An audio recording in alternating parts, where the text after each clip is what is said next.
ဒီနေ့မှာတော့မြန်မာနိုင်ငံရေးလောကကိုလှုပ်ခတ်သွားစေတဲ့သတင်းတွေထွက်ပေါ်လာပါတယ်။အကျဉ်းအောင်ထဲမှာနှစ်ရှည်လများထိန်းသိမ်းခံထားရတဲ့ဒေါ်အောင်ဆန်းစုကြည်ကိုစစ်ကောင်စီကတတ်မှတ်နေအိမ်တစ်ခုကိုပြောင်းရွှေ့လိုက်ပြီးလို့တရားဝင်ကြီးညာခဲ့တာပါ။ဒါပေမဲ့ဒီသတင်းဟာအမှန်တကယ်ပဲသတင်းကောင်းလား။ဒါမှမဟုတ်လူထုနဲ့နိုင်ငံတကာကိုလှည့်စားထားတဲ့ပြကွက်တစ်ခုလားဆိုတာမေးခွန်းထုတ်စရာတွေအများကြီးရှိနေပါတယ်။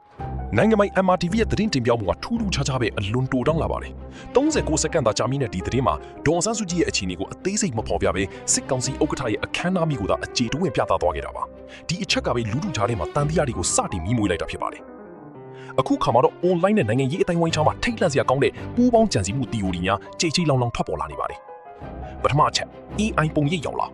အခုနောက်ပိုင်းထွက်ပေါ်လာတဲ့ဒေါ်အောင်ဆန်းစုကြည်ရဲ့ပုံရိပ်တွေဟာအစင်းမြင့် deepfake နည်းပညာနဲ့ဖန်တီးထားတဲ့ AI ဗီဒီယိုတွေဖြစ်နိုင်တယ်လို့ယူဆနေကြပါတယ်။အတန်နဲ့ရုပ်သွင်းတွေကိုစက်ရုပ်နည်းပညာနဲ့အတူပြုလုပ်ပြီးသူမှရှိနေတဲ့အဖန်တီးထားတာလားဆိုတာတန်တရားဖြစ်စရာပါ။ဒုတိယအချက်အချင်းကိုက်ထုတ်ပြတဲ့ပုံရိပ်ဟောင်းများ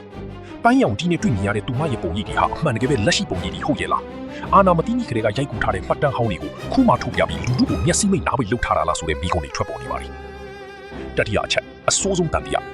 စစ်ကောင်စီအနေနဲ့ဒေါ်အောင်ဆန်းစုကြည်ကိုလူကိုယ်တိုင်တွေ့ဆုံခွင့်လုံးဝမပေးတာဟာသူမအမှန်တကယ်တက်ရှိထင်ရှားရှိနေသေးရဲ့လားဆိုတဲ့စိုးရိမ်မှုကိုမြင့်တက်စေပါတယ်။အကယ်၍သူမဟာအသက်အန္တရာယ်တစ်ခုခုကြုံတွေ့ခဲ့ရပြီးဆိုရင်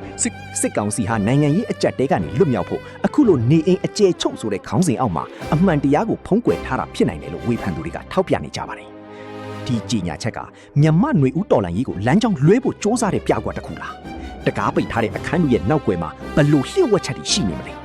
ခိုင်လုံတဲ့အသက်ရှင်ကြောင်းတပ်တွေကိုလူကိုယ်တိုင်မတွေ့ရသေးရတော့ဒီတန်တရားတွေဟာမြန်မာပြည်သူတွေရဲ့ရင်ထဲမှာဆက်လက်ရှိနေအောင်မှာဖြစ်ပါတယ်။ကြည့်ရှုအားပေးမှုအတွက်ကျေးဇူးတင်ပါတယ်